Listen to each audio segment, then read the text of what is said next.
Welcome to My Dreams channel. In this video, we are going to explain the concept of radioactivity, which is a common topic for both physics and chemistry. For all the competitive exams like NEET, JEE and also EAMCET, you will gain 2 to 3 questions from this combined topic in both physics and chemistry. Now let's have a shortcut looks how to prepare for the radioactivity topic. First, basically, what is radioactivity? What is radioactivity? It is a spontaneous disintegration. It is a spontaneous disintegration of radioactive substances. Spontaneous disintegration of radioactive substances by emitting alpha, beta, gamma particles. By emitting alpha, beta, gamma particles is called as what? Radioactivity. So what do you mean by the word radioactivity? Spontaneous emission of the substances by emitting what particles? Alpha, beta, gamma, beta plus various particles will be there. Such process is called as what? Radioactivity. When you consider radioactivity follows first order kinetics.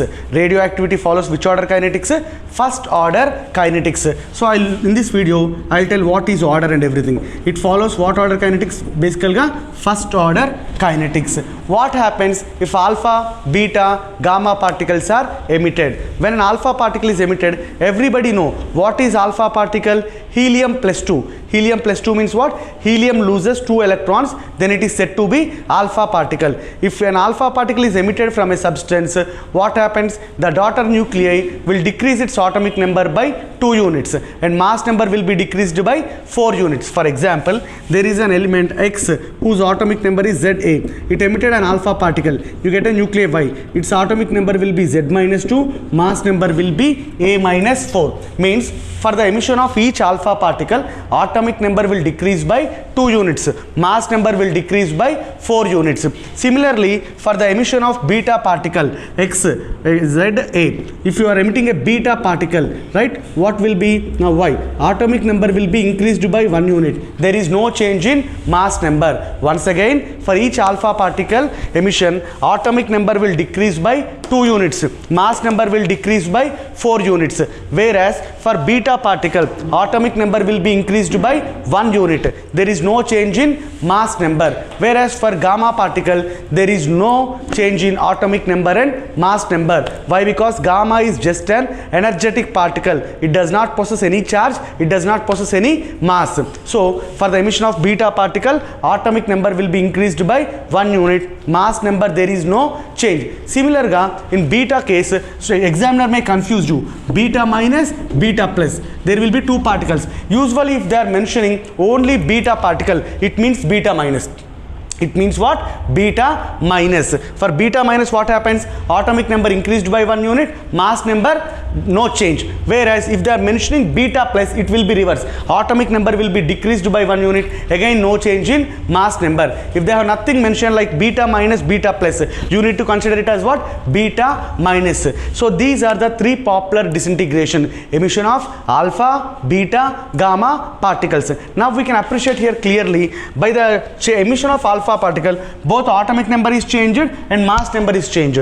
By the emission of beta particle, atomic number changed but mass number is not changed. Means I can clearly tell that mass number change is only due to alpha particle. Mass number change is only due to alpha particle, right? Atomic number will change by both alpha and beta, but mass number will only change by alpha particle. For each alpha particle, atomic mass number will be decreased by 4 units. Mass number will be decreased by how many units? 4 units. Now we'll have a problem based on this so that we can come to conclusion how the questions will be based on this. The question will be like this thing: how many alpha and beta particles are emitted in the following nuclear transition? The equation is given as X 90 to 234 gives rise to what? Y 80 to 202. Let me assume I told you mass number change is only due to what? Alpha particle. Mass number change is only due to alpha particle, right? Mass number change is due to alpha particle. So I can frame a formula now. Number of alpha particles is equal to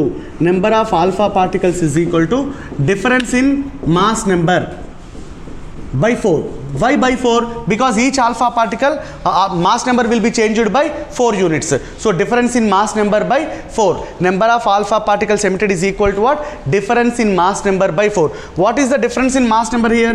234 minus 202 by 4. 32 by 4. Half the answer is done.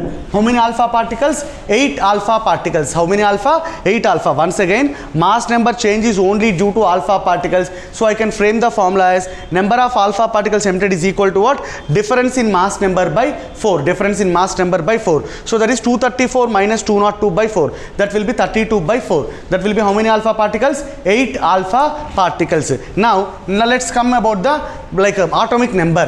This atomic number change will be due to both alpha particle and beta particle. Due to alpha particle. Due to alpha. Each alpha particle, initial atomic number is 92. How many alpha particles you got? 8. Each alpha particle atomic number decreases by 2 units. So 8 into 2. So total it will become what? 76. Only due to alpha particles means atomic number should become 76. But in the question atomic number is given as 80. Comparatively, how many units it is more? 4 units. Just now I told you for each beta particle atomic number will increase by 1 unit. So here it is increased by 4 units. So how many beta particles? 4 beta particles. Once again, if you consider only alpha particle transition, atomic number should become 92 minus 16. Why? Because each alpha particle 2 units, 8 alpha particles 16. So it should become 17. Exceptionally, in the question it is given as what? 80. From this I can come to a conclusion, beta particles are also emitted. How many units it is getting increased? 4 units. 4 units means how many beta particles? 4 beta particles. So the option will be 8 alpha, 4 beta. So this is how we need to approach the question like this way. This question will be asked in some other way. Now let's see how it will be asked. Based on the same concept, one more model question will be like this thing. So predict what are the particles emitted in the following series. Predict what are the following particles emitted in the series. First let's see x, z, a. Here it is z minus 2, a minus 4. Clearly we can tell that from x to x1 the particle emitted is alpha particle. First particle is what? Alpha. Because atomic number decreased by 2 units, mass number decreased by 4 units. From this a minus 4, no change in mass number, no change in mass number. But atomic number further decreased by 1 unit. Means it will be beta. But what kind of beta? It will be beta plus. Just now I told you, if it is normal beta means beta negative, atomic number will increase by 1 unit, but no change in mass number. If it is beta plus, atomic number will be further decreased by 1 unit, no change in mass number. No change in mass number, so beta. So decreased by 1 unit, so it is beta plus.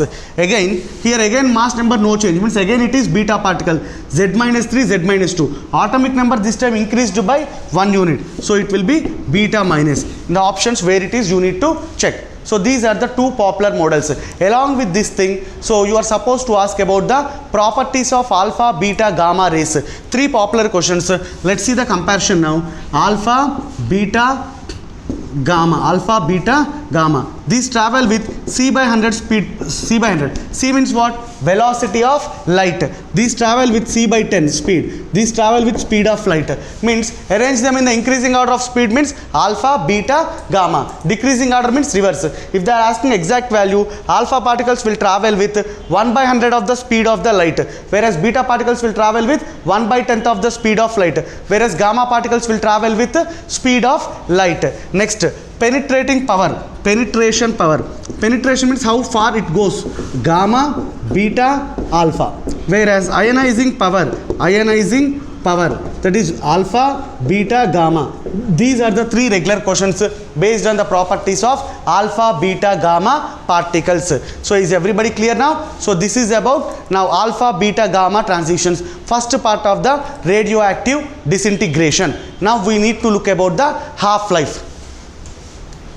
Now we will see what is radioactive disintegration. I told you radioactive substances will never undergo complete disintegration. Whatever might be the things,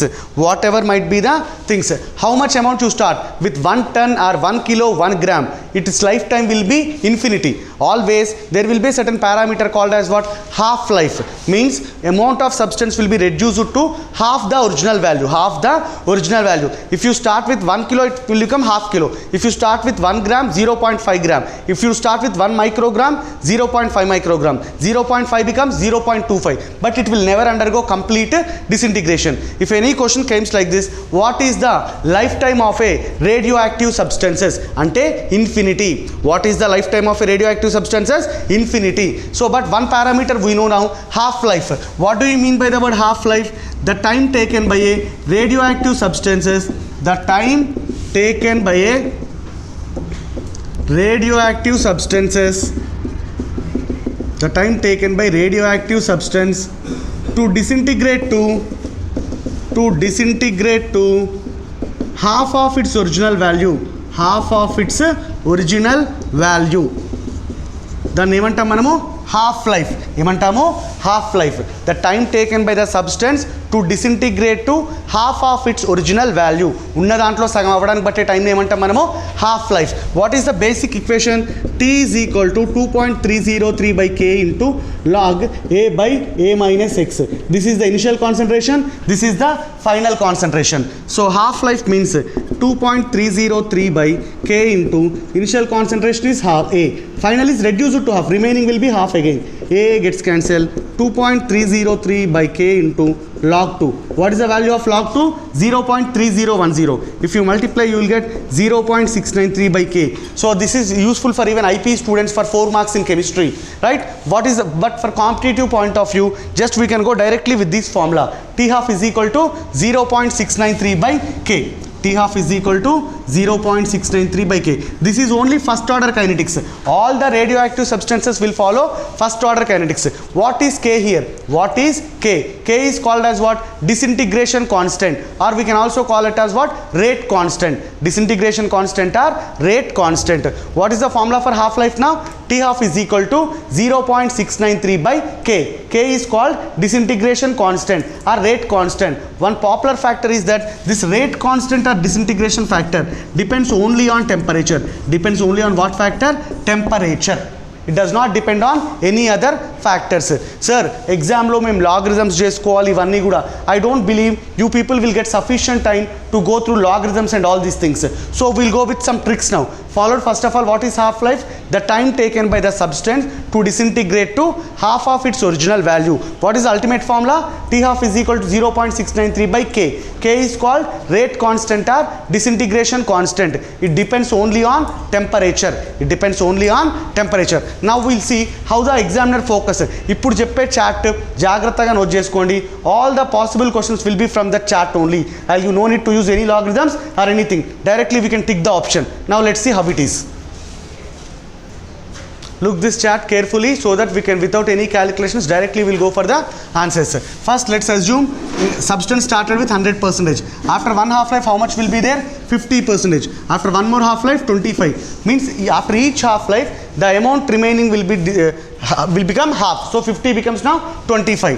After this will become 12.5, 6.25, 3.125, 1.56, 1.562, 0.781, 0.39, 0.195 something. This becomes 0.09. 1 T half, 2, 3, 4, 5, 6, 7, 8, 9, 10 till. So no need to remember even this thing. Now the examiner mainly focus on like this thing. After 1 T half, how much percentage will be completed? 50% will be completed. After 1 T half, how much is completed? 50 is completed. How much is remaining? 50 is remaining. After 2 T halves, how much is completed? 75% is completed. How much is remaining? 25% is remaining. After 1 T half, 50% is completed. After 2 T half, 75% is completed. After 3 T half, 87.5% is completed. After 3 T half, 87.5% is completed. After 4 T half, how much is completed? 93.75% is completed. So have a look now. After 1 T half, how much is completed? 50%. After 2 T half, 75%. After 3 T half, 87.5%. 4 T half, 93.75%. But this will not be the questioning area. To complete 90%, how much T half? 3.3 T half. To complete 99%, nearly 7 T half. To complete 99.9%, 10 T half. This is the most prominent questioning area. To complete 90% of a radioactive substance, how many T half is required? 3.3 T half. To complete 99%, 7 T half. To complete 99.9%, we require 10 T half. To require how many? 99.9%, 10 T half. Now to complete 25%, to complete 25%, how much T half? Everybody will think 25% means 0.5 T half. No, it will be 0.4 T half. It will be what? 0.4 T half. Why? Because basic rule, as the time goes on, rate of chemical reaction will decrease. Starting lo ekva jarugutundi kabatti first 25% will be finished in 0.4 T half itself. Most regular question for JEE, NEET and MCET is that find the ratio of times taken to complete 25% to 75%. 25% is 0.4, 75% is 2, 0.4 by 2, that is 4 by 20, that will be 1 by 5. Like that it will be the questioning area. One more thing. Now everybody, to complete 50%, 1 T half. To complete 75%, 2 T half. 87.5%, 3 T half. 90%, 3.3 T half. 99%, 7 T half. 99.9%, 10 T half. 25%, 0.4 T half.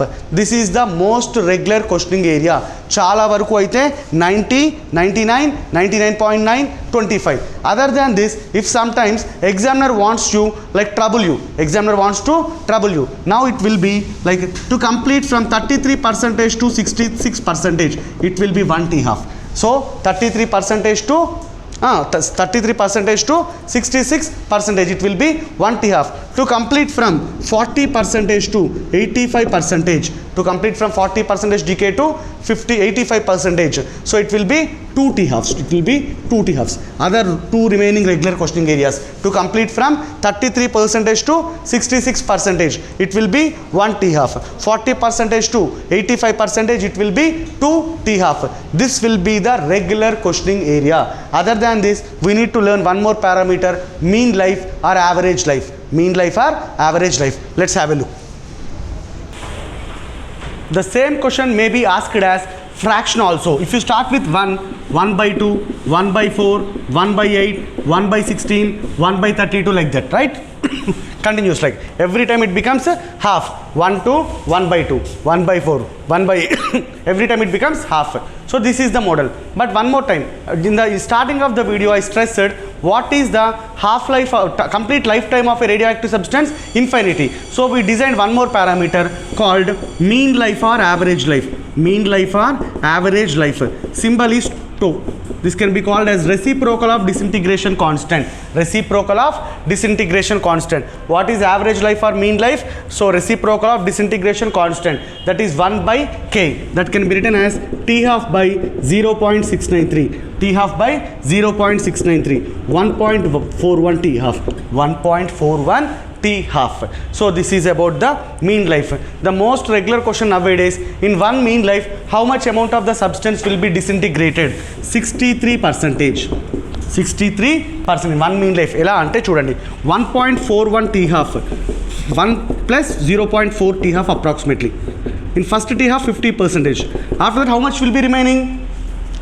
50%. In this 50%, 0.4 T half, 25%. Means 50 lo 25, I mean 1 by 4, 12.5. Approximately 62.5, that is nearly 63%. So in one mean life, how much amount of the substance will be disintegrated, right? That will be 63%. Other than this, we need two more clear things, like if a radioactive substance undergo disintegration by two ways simultaneously, మామూలుగా ఒకదానికి ఒక half life ఉంటుంది, but if a substance have two half lives, T1 and T2, then what it should be? T half. T1 T2 by T1 plus T2. T1 T2 by T1 plus T2. Otherwise 1 by T is equal to 1 by T1 plus 1 by T2. మూడు ఉంటే 1 by T1 plus 1 by T2 plus 1 by 3. So question will be like this thing. There is a radioactive substance which undergoes disintegration simultaneously by two ways, whose half-lives are given as T1 and T2. Then what is the half-life of that substance?